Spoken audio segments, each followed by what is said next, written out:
السلام علیکم۔ جنت کے بارے میں کچھ روشنی ڈالنا چاہتی ہوں۔ میری عزیز بہنوں، وہ کون مسلمان ہوگا جو جنت میں جانے کی تمنا نہ رکھتا ہو، جس کے دل میں یہ جذبہ اور خواہش نہ ہو کہ جنت کی ابدی اور سرمدی نعمتوں سے لطف اندوز ہو۔ جنت ہر مسلمان کے مرکز نگاہ اور مرکز توجہ ہے۔ جنت ہر مسلمان کی آخری خواہش ہے۔ جنت ہر مومن کا مطلوب مقصود ہے۔ آخر جنت میں وہ کیا چیز ہے کہ ہر مسلمان اسے حاصل کرنے کے لیے بے چین و بیتاب رہتا ہے؟ آئیے آپ حضرات کے سامنے میں اسی موضوع پر کچھ روشنی ڈالنا چاہتی ہوں۔ جنت جس کی ایک اینٹ سونے کی اور ایک چاندی کی ہے، جس کا گارہ تیز خوشبودار مشک ہے، جس کی کنکریاں موتی یاقوت ہیں، جس کی مٹی زعفران ہے، اسی جنت کی وسعت اور چوڑائی کو سورہ حدید میں یوں بیان کیا گیا ہے: اپنے رب کی مغفرت اور ایسی جنت کی طرف دوڑو جس کی وسعت آسمان و زمین کی وسعت کے برابر ہو، جو ان لوگوں کے لیے تیار کی گئی ہے جو اللہ اور اس کے رسول پر ایمان رکھتے ہیں۔ رسول اللہ صلی اللہ علیہ وسلم نے ارشاد فرمایا ہے کہ اللہ تعالیٰ نے اپنے نیک بندوں کے لیے ایسی جنت اور جنت میں ایسی ایسی نعمتیں تیار کر رکھی ہیں، نہ کسی نے آنکھ سے دیکھا، نہ کسی کان نے سنا، نہ کسی کے دل میں ان کا خیال گزرا۔ لا عین رأت ولا اذن سمعت ولا خطر علی قلب بشر۔ ایک دوسری حدیث میں حضور پاک صلی اللہ علیہ وسلم فرماتے ہیں کہ جنت میں ایک کوڑا رکھنے کی جگہ بھی دنیا ما فیہا سے بہتر ہے۔ سبحان اللہ! اگر کوئی جنتی حور زمین کی طرف جھانک دے تو زمین و آسمان کے درمیان کا حصہ روشن ہو جائے۔ اس حور کے سر کا دوپٹہ بھی دنیا اور دنیا میں جو کچھ ہے ان سب سے کہیں بہتر ہے۔ جنت میں ایک درخت ہے جس کا نام شجرہ طوبہ ہے۔ اس کا سایہ اتنا طویل و عریض ہے کہ چلنے والا 100 سال تک چلتا رہے تب بھی یہ سایہ ختم نہ ہوگا۔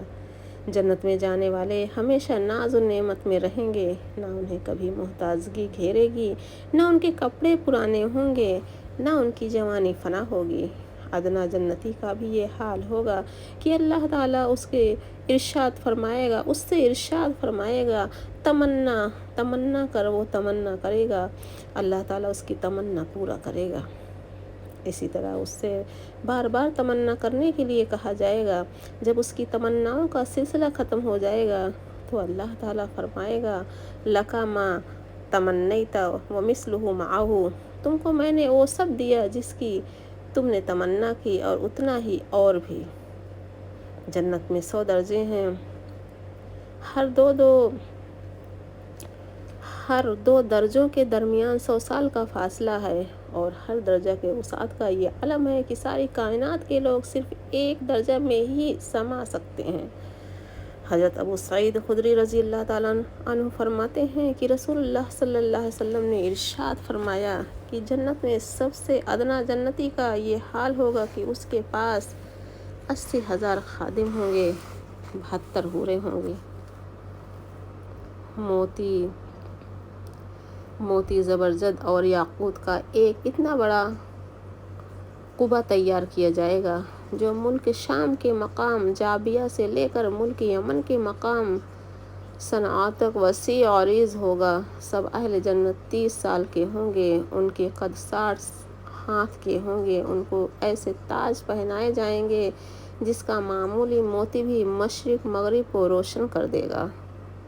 جنت میں سونے اور چاندی کے برتن ہوں گے، مسہریاں اور گاؤ تکیے لگے ہوئے ہوں گے، اور ہر طرح کا آرام و راحت جس کا انسان تصور بھی نہیں کر سکتا وہاں موجود ہوگا۔ ہر کام کے لیے خدمتگار حاضر ہوں گے۔ اہل جنت جنت میں ہمیشہ رہیں گے، کبھی جنت سے نکالے نہیں جائیں گے، کبھی ان پر موت طاری نہیں ہوگی۔ جنت میں دودھ، شہد اور شراب کی نہریں جاری ہوں گی، جو چیز چاہیں گے، جتنا چاہیں گے کھائیں پیئیں گے۔ جنت میں آزادی کے ساتھ جہاں چاہیں گے گھومیں پھریں گے۔ اہل جنت کا سب سے بڑا اکرام یہ ہوگا کہ اللہ ان سے راضی ہوگا۔ اللہ کے رسول صلی اللہ علیہ وسلم ان سے راضی ہوں گے۔ میری عزیز بہنوں، کیا یہ جنت یوں ہی مل جائے گی؟ کیا اس کے لیے کچھ کرنا پڑے گا؟ دنیا میں ہم دیکھتے ہیں کہ معمولی سے معمولی چیز حاصل کرنے کے لیے بھی محنت اور کوشش کرنی پڑتی ہے۔ بے کوشش اور بے محنت معمولی چیز بھی حاصل نہیں ہوتی۔ تو بتائیے کہ ایسی عیش و آرام والی جنت، اتنے انعام اور اکرام والی جنت کیا بلا محنت مل جائے گی؟ نہیں، ہرگز نہیں۔ جنت کے حاصل کرنے کے لیے بھی کوشش کرنی پڑے گی۔ بلا کوشش جنت نہ ملے گی۔ جنت حاصل کرنے کے لیے کوشش یہ ہے کہ ہم اللہ اور اس کے رسول اللہ صلی اللہ علیہ وسلم کے حکموں پر چلیں، اللہ اور اس کے رسول کی تعلیمات کی تابعداری کریں، خواہشات نفس پر چلنا چھوڑ دیں، نفس کے بندے نہ بنیں، اللہ کے بندے بن جائیں۔ تب بلا شبہ اللہ ہم سے راضی ہو جائے گا اور ہم کو اس جنت میں داخل کرے گا جس کا اس نے اپنے نیک بندوں سے وعدہ فرمایا ہے اور جس سے بڑھ کر کوئی کامیابی نہیں ہے۔ خدا ہم سب مسلمان کو توفیق عطا فرمائیں، آمین۔ فرشتے کون ہیں؟ فرشتے خدا تعالیٰ کی ایک مخلوق ہیں، نور سے پیدا ہوئے ہیں، ہماری نظروں سے غائب ہیں، نہ مرد ہیں نہ عورت، خدا کی نافرمانی اور گناہ نہیں کرتے۔ جن کاموں پر اللہ تعالیٰ نے انہیں مقرر فرما دی ہے انہیں میں لگے رہتے ہیں۔ فرشتے کتنے ہیں؟ یعنی فرشتوں کی گنتی خدا تعالیٰ کے سوا کوئی نہیں جانتا۔ ہاں، اتنا ہمیں معلوم ہے کہ فرشتے بہت ہیں اور ان میں سے 4 فرشتے مقرب اور مشہور ہیں۔ مقرب اور مشہور 4 فرشتے کون کون سے ہیں؟ اول حضرت جبریل علیہ السلام، جو خدا تعالیٰ کی کتابیں اور احکام اور پیغام پیغمبروں کے پاس لاتے تھے۔ دوسرے حضرت اسرافیل علیہ السلام، جو قیامت میں سور پھونکیں گے۔ تیسرے حضرت میکائیل علیہ السلام، جو بارش کا انتظام کرنے اور مخلوق کو روزی پہنچانے کے کام پر مقرر ہیں۔ چوتھے حضرت اسرائیل علیہ السلام ہیں، جو مخلوق کی جان نکالنے پر مقرر ہیں۔ خدا تعالیٰ کی کتابیں کتنی ہیں؟ خدا تعالیٰ کی چھوٹی بڑی بہت سی کتابیں پیغمبروں پر نازل ہوئیں، مگر بڑی کتابوں کو کتاب اور چھوٹی کتابوں کو صحیفے کہتے ہیں۔ 4 کتابیں مشہور ہیں۔ 4 مشہور آسمانی کتابیں کون کون سی ہیں اور کن کن پیغمبروں پر نازل ہوئیں؟ توریت، جو حضرت موسیٰ